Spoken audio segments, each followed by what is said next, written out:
3:15 at Newbury. The Betfred Goals Galore Ladies' Day handicap. Not a bad race by any means. Pastoral Player. When is this one going to win? It's a cliff horse for many. Not myself, but I know many people that keep having a go on it. And down in the weight, it's got the claimer Charlie Bennett on. It should, if it's anywhere near its previous form, should breeze it. If he's anywhere near his best, he carries this field and he wins. Yeah. But you know that is the problem. Well, Jimmy mentioned he's not in quite the same form, but he did have a couple of good runs earlier at the start of the year. But the last couple of runs have they haven't been great.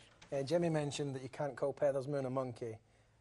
Difference between Pastoral Player, that is surely. Especially in the prelims. He plays up, but he finishes like a train when he runs his race, doesn't he? Would it be fair to say, with a horse like this, Jimmy, and if you were down there at Newbury today, it would be fair to sort of, I'm not backing this horse until it gets to post, you know, until you can see what's happening at post, because Pastoral Player does like to muck around. Yeah, it seems to, seems to be a bit of a character.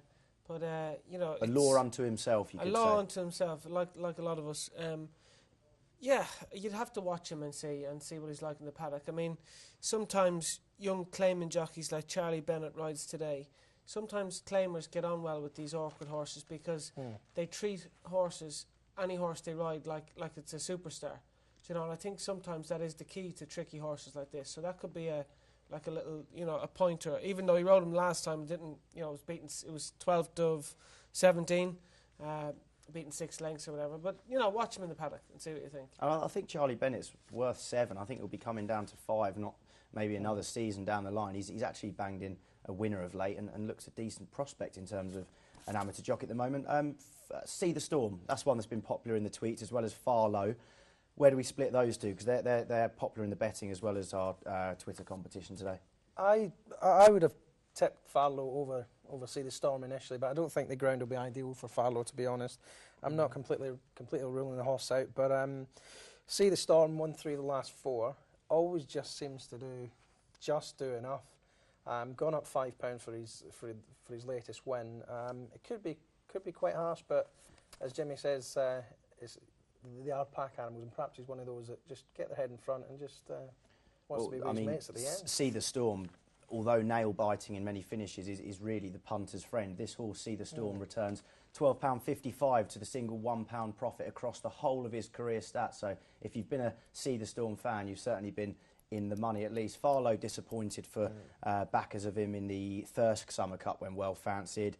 And you couldn't be going back for him again, I would suggest, Dec. Well, the ground that day was pretty brutal, I think, wasn't it? He's a horse with plenty of pace, Farlow, and they've stuck the hood on him today, which I think is interesting. I didn't notice that. The ground won't be as bad as it was the last day at Thirsk. I think this is probably maybe an easier race than he's had throughout the year, so I think he could go well. Richard Hughes riding for Richard Fahey is obviously a pretty positive booking, so I'd give Farlow a pretty big shout. You're today. Sweet on Farlow, that'd be a selection. I wouldn't say I'm sweet on him, but it's a tricky race. You've got 3 or 4 in this race that are coming down the handicap that haven't shown much and are probably on marks now where they can strike. But it's a trappy race. If you had to nail me down to one, I would go with Farlow with the hood on. Okay, with the hood on. And Scott or Jimmy, selection in this race?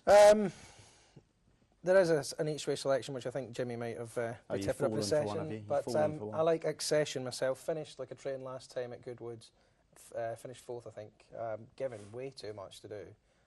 If a bit closer to the pace today, then and Charlie Fellows, first season trainer, having a bit of joy. Yeah, doing very well, Charlie Fellows. He's got some nice horses. One to follow over the next couple of seasons at least. Jimmy. I like Chilworth Icon at a price, at an each way price. I'm not saying he'll win, but I just at the prices. Was just beat at Epsom 3 or 4 runs ago.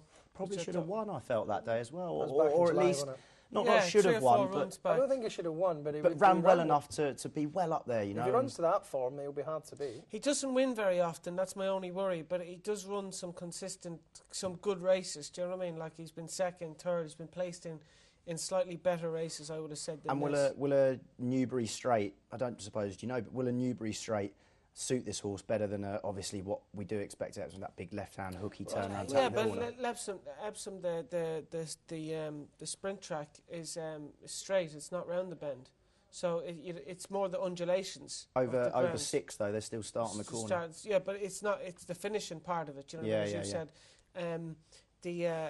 where they finish up a hill, or a stiffish finish at Epsom. It's not the same at Newbury. It's more flat. Yeah. But if you can, if he's one for producing late, there's a long straight at Newbury, and you get racing very early doors. Okay, so Chilworth Icon is an each way. I just think of an each way price. Each way punt. It's a 12 to 1. Yeah. Right, the big moment of the day. That's the British and Irish racing covered here. We will be bringing you the Arlington Million as well as the Prix Jacques Le Marois Stakes from Deauville. 2 big Group 1 races where we've got raiders coming from the British Isles to challenge overseas. Very interesting stuff, and the panel will be giving their opinion. Get your opinion in on that. In the meantime, get your pens and papers out as the team look to give their best bets today. These are the selections of our panellists, the ones they've nailed down for the day. I don't know how many you've put up today, Jimmy. 2, 3, 4. Any winners? Anything that's worth taking a mention? My selections are always worth taking a bet on, Tom. You know what my results are like. I'm that good on the tipple table. I'm not even on it anymore. The pink button for Jimmy's selections. Well, don't hold back. Pink button, yeah. Right, first one is Peather's Moon at Newbury in the 240. As I said, he won at Goodwood. I think Richard Hughes reckons reading his column that the blinkers will definitely improve him 2 or 3 lengths. And if he had the blinkers on, he reckons when he hit the front at Goodwood, he probably lost 3 lengths, even though he still won. So I think that's a big tip in itself. I like Chilworth Icon, as we've just explained. I like Chill the Kite also at Newbury in the 350. Won at Newbury 2 runs ago, was second at Royal Ascot. I think was a brilliant run. Maybe needs a big field, but I think he could have a good chance today. And one that's not on the screen that I also like at an each way price is Supplicant in the big race at Ripon today. I explained earlier he's twice a course and distance winner at Ripon. He was a Group 2 winner as a 2-year-old. I think he could be the class form horse in the race, although his form hasn't been great this year. So they are Jimmy's gems today. They're Jimmy's gems today. I'm looking forward to see what Scott Wilson's picks are as well. We'll also have Declan's selections coming up. I'm afraid we haven't got a graphic for you, Dex. You'll be staring down the barrel of the camera right down to the audience. But Scott, fire away with yours. Yeah, I've got 4 selections today. My first one comes on the 2:30 over at Doncaster. Horse in top form. She's won her last 2. This is Clumber Place for Sean Harris. I think Ben Curtis keeps the ride today. As I say, she won her last 2, won very well on both occasions. Very well handicapped on her best form, if I'm being honest. I think she's about 6 to 1, 5 to 1. Really big price for her. She's a proper horse on her day. And when she strings 1 or 2 wins together, she generally gets the 3 and the 4. Multiple winner, should go very close. The danger in that race, though, if you want to back something else, an each way price is Madame, also from the same stable. Huge threat against Clumber Place, but she's the pick. Second one, Compton Park in the 250 at Ripon. Won at Pontefract and Haydock in the last two races. The only negative really is it's a big field he's up against. Every chance for a lightly raced 7-year-old, so I fancy him to go well. And the 450 at Doncaster, this is my next one. Ephranesia, each way, decent price again. She's won 7 over 12 races. Another classy filly from I think it's Robert Cowell trains another sprinter on the up. She'll be prominently ridden and has got every chance on the best of her form. And the final selection, it's not so big a price, probably about 2, 3 to 1. It's Parisian Pyramid in the 5 o'clock at Lingfield. Won last time. Parisian Pyramid can't win again, Scott. He can win again. No, he can't. We can't. One last time out at Windsor. First time in 4 years he's gone anywhere near winning, to be honest. Up £8, I think he's got, and I think he's got every chance. Well, I'll watch him brief for me. I saw that one win last time.